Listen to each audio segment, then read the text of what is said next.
I never thought finding a letter could destroy my entire world, but that's exactly what happened last Tuesday. My name is Harper, and up until that moment, I'd been living in my twin sister's shadow, playing the role of the other Lawson daughter. I was searching through my father's home office for a USB drive when I found it, a thick envelope from the Berklee College of Music, dated 3 months ago.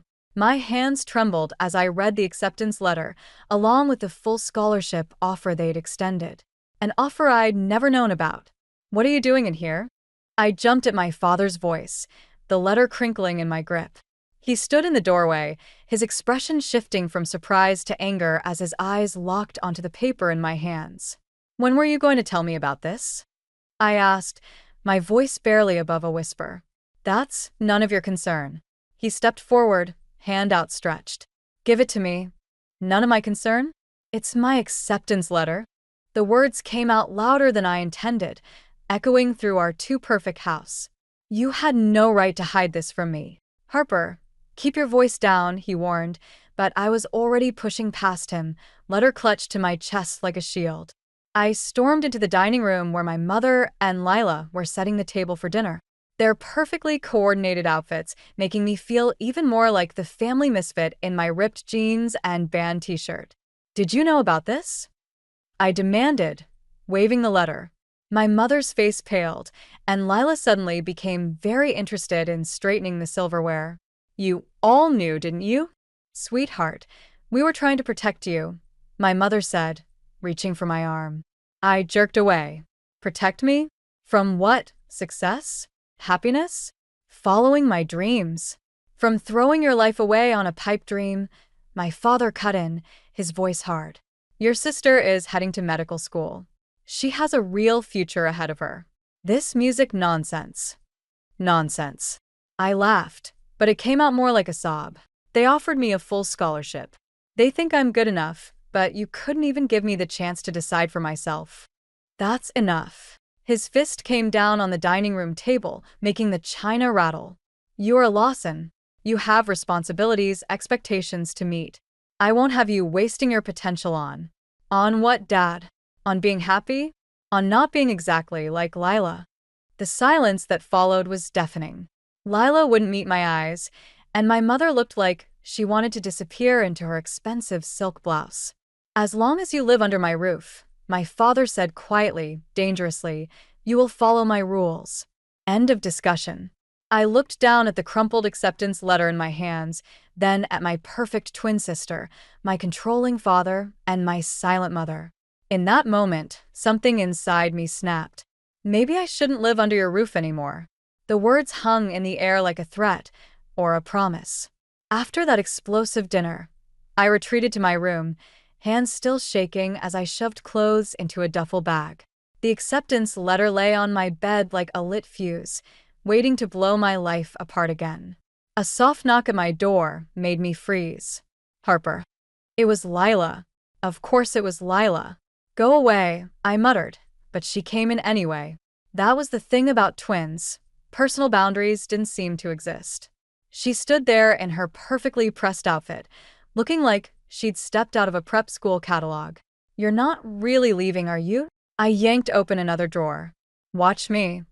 "You're being dramatic," she said, perching on the edge of my bed. "Just apologize to Dad and—" "Apologize?"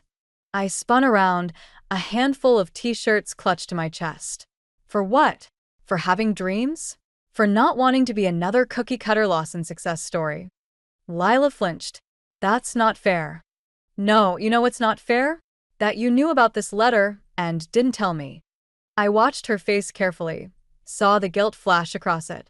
"How long did you know?" She looked down at her hands. 3 weeks. The betrayal hit like a physical blow. 3 weeks? We share everything, Lila. Or at least I thought we did. Dad made me promise. Of course he did. I laughed bitterly. And perfect Lila always does what Daddy says, right? Her head snapped up, eyes flashing. "You think this is easy for me? Being the perfect one? Do you have any idea what it's like having to maintain these impossible standards while you get to be you?" That stopped me cold. "What's that supposed to mean?" "You get to be different, Harper. You get to revel and play your music and wear whatever you want. Meanwhile, I'm trapped being exactly who they want me to be, and I'm so tired of it I can barely breathe sometimes. I stared at my sister, really looked at her for the first time in years. The perfect posture, the immaculate appearance, it was all armor, I realized. Just like my rebellious attitude was mine. Then why don't you do something about it? I asked, softer now. She stood up, pacing the room. Because someone has to be the good daughter. Someone has to meet their expectations. And since you won't, that's not fair and you know it. Life isn't fair, she snapped, then caught herself. When she spoke again, her voice was controlled, measured, just like our mother's. Look, I know you're angry, but running away isn't the answer. I zipped up my duffel bag. Neither is staying here and letting them crush my dreams. Where will you even go? Grandmother Mabel's, I said, watching her eyes widen. At least she believes in me. Lila reached for my arm. Harper, please. If you leave, everything will fall apart. I pulled away gently. Maybe everything needs to fall apart before it can be rebuilt. She stood there, looking lost in a way I'd never seen before. For a moment, I saw past the perfect facade to the scared girl underneath. My twin, my other half. Trapped in a cage of expectations she never asked for. You could come with me, I offered quietly. She shook her head, tears in her eyes. You know I can't. No, I said, shouldering my bag. You won't. There's a difference. I left her standing there in my room, surrounded by the remnants of the life I was leaving behind. Grandmother Mabel's house always smelled like cinnamon and rebellion. She opened the door before I could even knock, as if she'd been expecting me. Maybe she had been. News travels fast in our family, especially the scandalous kind. I was wondering when you'd finally break free, she said, pulling me into a hug that smelled of home-baked cookies and understanding. Come in before you catch your death. I followed her into the living room, where her old upright piano stood like a sentinel against the wall. The same piano where I'd first learned to play, hidden away from my father's disapproving glare. Your father called, she said, settling into her favorite armchair. Quite the performance at dinner, from what I heard. I sank onto the piano bench, running my fingers along the familiar ivory keys. Did he tell you to send me home? He did. She smiled, that mischievous glint in her eye that always made her look decades younger. I told him to go jump in the lake. That startled a laugh out of me. You didn't. Oh, but I did. And then I told him something else. Something he needed to hear a long time ago. She leaned forward, her expression growing serious. Did you know your father once had dreams just like yours? I stopped playing with the keys. What? Mitchell was quite the guitarist in his youth. Had a band and everything. Your grandfather shut that down faster than a speeding ticket. She shook her head. History has a funny way of repeating itself. The revelation hit me like a punch to the gut. Dad played music. Not just played, he lived for it. But your grandfather convinced him it was a waste of time, that he needed to focus on real success. She pulled something from beside her chair, a dusty photo album. Here. The photograph showed a younger version of my father, hair long and wild, clutching a guitar on some dimly lit stage. His smile was different, free, genuine, nothing like the controlled expression he wore now. What happened? Life happened. Fear happened. He chose the safe path, and now he's terrified you'll make the same mistakes he did, but in reverse. She closed the album gently. He's not trying to hurt you, Harper. He's trying to protect you from pain he thinks is inevitable. By causing me pain now, my voice cracked. That makes no sense. Fear rarely does, dear. She stood, walking to the piano. But here's the real question. Are you going to let his fear control your future? I thought about the acceptance letter in my bag, about Lila's confession, about this younger version of my father who once dared to dream. No. But I don't know how to fight this. Grandmother Mabel sat beside me on the bench, her fingers finding the keys with practiced ease. The opening notes of an old jazz standard filled the room. Then don't fight. Play. Show them who you are through your music.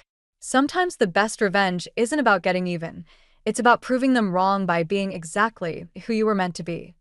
She reached into her pocket and pulled out an envelope, which is why I've already called Berkeley. They're expecting you for an audition next week. I stared at her, hope and terror mixing in my chest. But Dad, let me worry about your father. She winked. I've had decades of practice handling stubborn Lawson men. The piano notes hung in the air between us, a bridge between what was and what could be. The Berkeley audition room felt smaller than my bedroom, but somehow contained all my dreams and nightmares in its four walls. I sat at the grand piano, my fingers hovering over the keys, when my phone buzzed. A text from Lila. Dad knows where you are. He's coming. My stomach dropped, but before I could process that, the door opened and 3 judges walked in. No time to panic about Dad now. Whenever you're ready, Miss Lawson, the middle judge said, adjusting her glasses. I closed my eyes, trying to steady my breathing. Then my fingers found the keys, and I began to play, not the classical piece I'd prepared, but something else entirely. Something raw and new, born from the past week's chaos. The melody started soft, hesitant, like a question asked in the dark. Then it grew, building into something fierce and defiant. Halfway through, the auditorium door creaked open. I didn't need to look to know it was him. I could feel my father's presence like a storm cloud. But for once, I didn't stop playing. Let him watch. Let him see exactly what he was trying to destroy. The music poured out of me, all the anger and pain transforming into something beautiful. When the final note faded, the silence felt electric. That was unexpected, the first judge said, leaning forward. Was that an original composition? Yes, I answered, my voice stronger than I felt. I wrote it about family and freedom. Interesting choice, departing from your prepared piece, the second judge noted. Risky. Sometimes risks are worth taking, I said, finally daring to glance at the back of the room. Dad stood there, his face unreadable, but something in his stance seemed different, less rigid. Maybe. Well, Miss Lawson, the middle judge said, that was certainly memorable. We'll be in touch. I gathered my sheet music with trembling hands, knowing I'd have to walk past my father to leave. As I approached, he didn't move, didn't speak. Just watched me with eyes that reminded me of the young man in grandmother's photograph. In the hallway, he finally broke the silence. That piece. What was it called? Breaking Free, I said, bracing for the lecture, the disappointment, the demands to come home. Instead, he pulled something from his coat pocket, a worn leather case. Inside was a guitar pick, edges smoothed by years of use. I used to carry this everywhere, he said quietly. Thought I'd lost it years ago. Your grandmother found it in her attic yesterday. I stared at the pick, this tiny piece of my father's hidden past. Why did you really come here? He closed the case, his fingers lingering on the leather. To stop you from making a mistake. He paused, and for the first time in my life, I saw uncertainty in his eyes. But after hearing you play just now, I'm not sure who's making the mistake anymore. Before I could respond, my phone buzzed again. Another text from Lila. Mom found Dad's old recordings. They're amazing. Harper, there's so much we never knew. I looked up at my father, seeing him clearly for the first time, not as the tyrant who tried to crush my dreams, but as someone who'd had his own dreams crushed long ago. Maybe, I said carefully, it's not too late for either of us to learn from the past. The acceptance letter from Berkeley arrived on the same day as the band invitation. I stood in Grandmother Mabel's kitchen, holding both pieces of paper, feeling like the universe was playing some cosmic joke. Jasper and Noah wanted me to join their band, Midnight Revival, as their lead vocalist and pianist. They had a regular gig at the Underground, one of the city's most popular indie venues. Well, Jasper leaned against the doorframe, his guitar case slung over his shoulder. You in or out? I glanced at the Berkeley letter again. The semester doesn't start for 3 months. Exactly. Noah chimed in from behind him. Perfect timing for a summer residency. We could really make something happen, Harper. Before I could respond, my phone lit up with a text from Mom. Your father's been listening to his old recordings all week. He hasn't done that in 20 years. Harper. Jasper's voice pulled me back. Earth to Harper? I need to think about it, I said, but my fingers were already itching to play, to create something new. That night, we sneaked into the underground for an impromptu practice session. The empty venue felt like a cathedral of possibilities. I sat at the old upright piano while Jasper and Noah set up their equipment. Your dad's really got you spooked, huh? Jasper asked, tuning his guitar. It's complicated, I muttered, running through scales to warm up. Family always is, Noah said, adjusting his drums. But music? That's simple. Either you feel it or you don't. We started playing, and everything else faded away. The song we created that night was raw, unpolished, but alive with something I'd never felt before. Freedom, maybe. Or defiance. Then I heard the door open. Lila stood there, looking completely out of place in her designer clothes. Harper, we need to talk. We're kind of in the middle of something, I said, but she walked straight up to the stage. Dad's selling his guitars, she blurted out. All of them, even the vintage Gibson. The music screeched to a halt. What? Why? He says if he couldn't make it work, maybe it's better to let go completely. She pulled out her phone, showing me photos of Dad's collection being packed away. But I think he's punishing himself. And you. That's not my problem, I said, but my voice wavered. Isn't it? Lila challenged.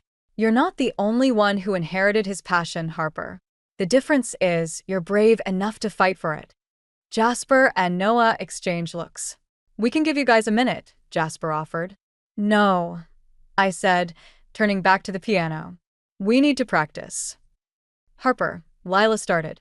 I said no. My hands slammed down on the keys, creating a discordant crash. I'm done letting his choices control my life. Then prove it, she said quietly. Show him what happens when you choose differently. The Underground's having an open mic night tomorrow. Bring him here. I stared at her, then at Jasper and Noah, who nodded encouragingly. Fine, I said finally, but we do this my way. And Lila, you're going to help me send a message he'll never forget. The smile that spread across my twin's face reminded me of grandmother Mabel's mischievous grin. For the first time in years, we were truly on the same side. The Underground was packed for open mic night, but I couldn't focus on the crowd. All I could see was Dad sitting in the back row, arms crossed, with Mom and Grandmother Mabel flanking him like guards. Lila had somehow convinced them all to come, though I noticed she kept glancing nervously at her phone. Ready? Jasper asked, adjusting his guitar strap. I nodded, even though my hands were shaking. We'd chosen one of Dad's old songs, one I'd found in his recordings. The ultimate act of defiance. Or reconciliation. I wasn't sure which anymore. Then Lila rushed backstage, face pale. Harper, wait. There's something you need to know. And now, please welcome Midnight Revival, the announcer called. Too late. We took the stage, the lights blinding me to everything except the piano keys before me. I leaned into the microphone, heart pounding. This song, I said, is called Second Chances. Some of you might recognize it. The opening notes filled the venue, and I watched Dad's posture stiffen. He knew this song. Of course he did. He'd written it 25 years ago. But halfway through the first verse, the door burst open. A man I'd never seen before strode in, heading straight for our table. Even from the stage, I could see Dad's face drain of color. Mitchell Lawson, the man's voice carried across the room. Still stealing other people's songs, I see. The music screeched to a halt. Dad stood up slowly, looking like he'd seen a ghost. James, what are you doing here? Protecting my intellectual property. The man, James, held up his phone. Your daughter's little performance was being live-streamed. That's my song she's playing. The room went dead silent. I felt the blood drain from my face as understanding hit. Dad hadn't written the song. He'd stolen it. That's not true, I said into the microphone, but my voice cracked. Dad. He wouldn't meet my eyes.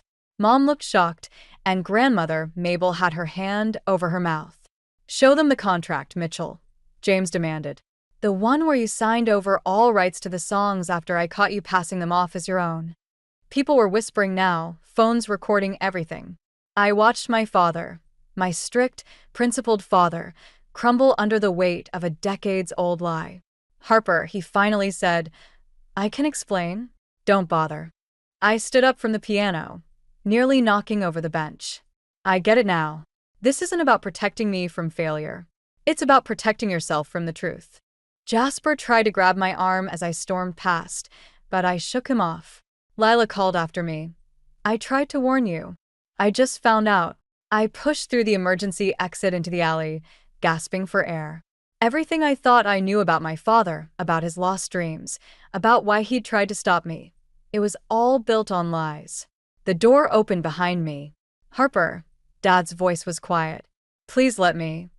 Stay away from me. I turned to face him, tears burning my eyes. You're not just a failed musician. You're a fraud. And you tried to make me feel guilty for wanting what you never had the courage to earn honestly. The look on his face told me I'd finally found the perfect revenge. But somehow, it felt like I'd lost everything in the process. 3 days after the disaster at the Underground, I found myself at Grandmother Mabel's piano again, playing nothing in particular, when Lila burst in without knocking. Her perfect appearance was disheveled, and she clutched a leather-bound journal in her hands. You need to see this, she said, dropping it on the piano. I found it in Dad's study while he was meeting with lawyers about James's lawsuit. I didn't move to take it.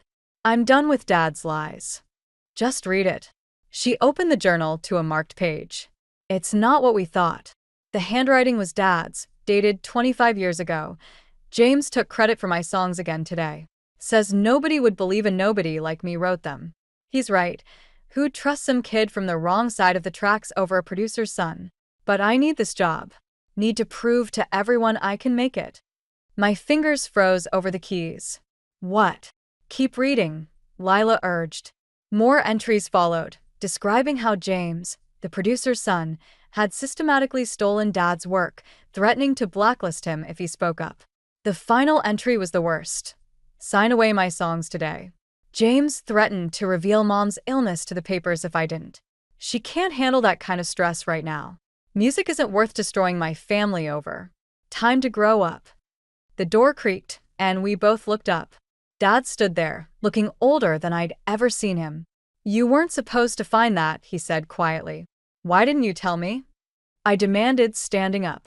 All these years, you let me think that I was a failure? He stepped into the room. Better that than knowing I was a coward. You weren't a coward, Lila interjected. You were protecting Grandmother Mabel. And then I spent the next 20 years trying to protect you girls from the same pain. He laughed bitterly. Instead, I became exactly what I hated, someone who crushes other people's dreams. I looked down at the journal, then at the piano. The song I played that night. You really did write it. Every word. He moved closer, hesitant. When I heard you playing it, God, Harper, it was everything I'd ever wanted. But then James walked in, and suddenly I was that scared kid again, watching someone else take credit for my work. So, what are you going to do about it now? I challenged. He pulled out his phone, showing us an email. Already done. I sent copies of my original manuscripts and dated recordings to every music publication in the country. James's reputation won't survive this. But your reputation, Lila started, doesn't matter anymore. He turned to me. What matters is that my daughter knows the truth, and that she never lets anyone steal her voice like I let them steal mine. I stood up slowly, years of anger and resentment warring with understanding. I have a better idea. They both looked at me expectantly. Let's write a new song, I said. Together. About truth and lies and finding your voice again. Let the world hear both our stories. Dad's eyes filled with tears. I don't deserve. This isn't about deserving. I cut him off. It's about healing. And maybe a little revenge too. The right kind this time. For the first time in years, I saw my father smile. Really smile, as he sat down beside me at the piano. 1 year later, I stood backstage at the Underground, watching my father tune his guitar. The venue had changed, new paint, better sound system, but the energy felt the same. Nervous excitement crackled through the air like static electricity. "Ready?" I asked, adjusting my mic stand. He nodded, fingers running over the strings of his restored vintage Gibson, the one he'd almost sold. Just like we practiced. Jasper and Noah took their positions, while Lila set up her easel at the side of the stage. She'd been documenting our journey through her art, finding her own voice in splashes of color and bold strokes. Her latest piece hung in the venue's entrance, a portrait of our family, half in shadow, half in light. Mom and grandmother Mabel sat front row, both beaming. The rest of the crowd buzzed with anticipation. This was the first time Mitchell Lawson would perform publicly in 25 years. And the story of his stolen songs had made national headlines. "Ladies and gentlemen," the announcer called, "please welcome Midnight Revival, featuring Mitchell and Harper Lawson." The lights dimmed, and I began playing the opening notes of our new song, the one we'd written together. Dad's guitar joined in, hesitant at first, then growing stronger. When I started singing, I saw tears in his eyes, but he didn't miss a note. The chorus swelled, our voices blending in perfect harmony. Truth rises like the morning sun, burning through the lies we've spun. Standing tall in who we are, healing old wounds, near and far. James had tried to fight back, of course, but he couldn't explain away Dad's original recordings, the dated manuscripts, or the testimonies from other musicians he'd exploited. His empire crumbled while our truth rose from its ashes. As we played the final notes, I caught sight of a familiar face in the crowd, James's son, Tommy. He'd reached out months ago, sharing his own stories of his father's manipulation. Now he was here, nodding along, free from his own father's shadow. The applause was deafening, but it wasn't the validation that mattered anymore. It was the look on Dad's face, peaceful, proud, complete. The weight of decades of silence had lifted from his shoulders. After the show, as we packed up our instruments, Mom approached the stage with an envelope in her hands. "There's something you should know," she said, her voice trembling slightly, "about why I never stood up to your father about the music." Inside the envelope was a yellowed newspaper clipping. A young Evelyn Matthews headlining at the Jazz Corner, 1995. "My mother, the secret singer. I gave it up for the same reasons your father did," she admitted. Fear. "Family pressure. But watching you both tonight." She straightened her shoulders. "Well, let's just say it's never too late to find your voice again." Dad wrapped an arm around her waist, and Lila joined us, paint smudged on her cheek. We stood there, a family of artists who'd finally learned to be honest about who we were. "So," Jasper called from behind his amp, "same time next week?" I looked at my father, who smiled and nodded. "Same time next week," I confirmed. Sometimes revenge isn't about making others pay for their wrongs. Sometimes it's about reclaiming what was stolen, not just songs or opportunities, but the courage to be yourself, the truth of who you are. And sometimes, if you're lucky, you find that truth in perfect harmony with the people you love.